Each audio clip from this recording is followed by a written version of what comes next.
ইসলামের এই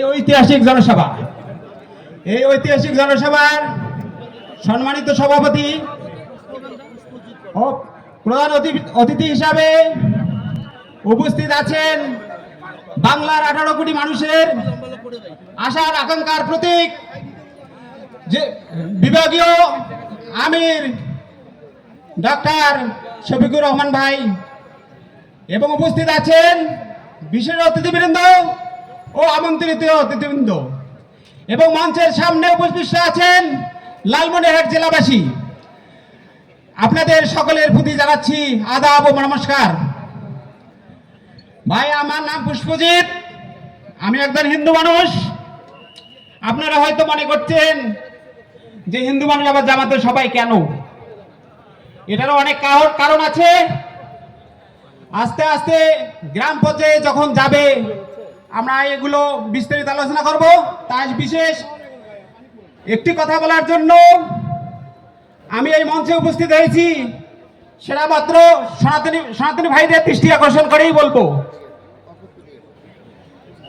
প্রিয় বন্ধুরা, দীর্ঘ স্বাধীনতার পর থেকে আমরা বেশ কয়েকটি দলের সরকার দেখেছি,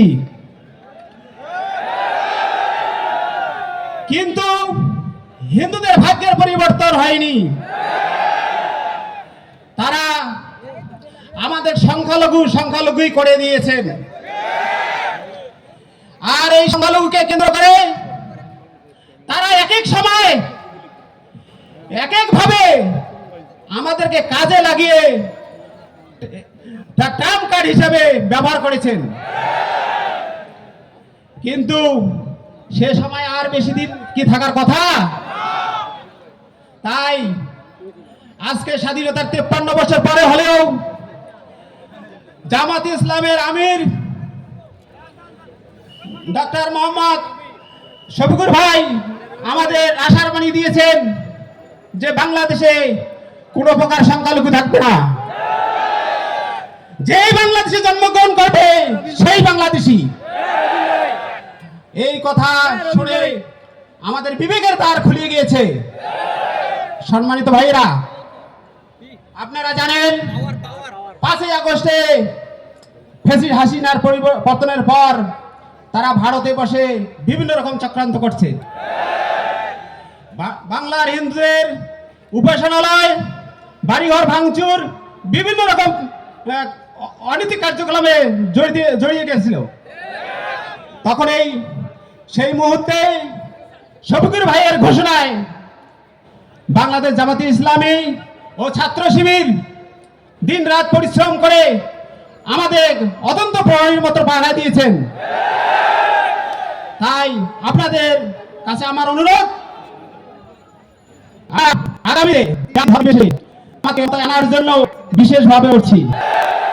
সেই সঙ্গে হাতিবান্ধা ও পাটগ্রাম এলাকার ভাইদের দৃষ্টি আকর্ষণ করে বলছি, আনোয়ারুল ইসলাম রাজু ভাইয়ের হাতকে শক্তিশালী করে সংসদে আনার জন্য বিশেষভাবে অনুরোধ করছি।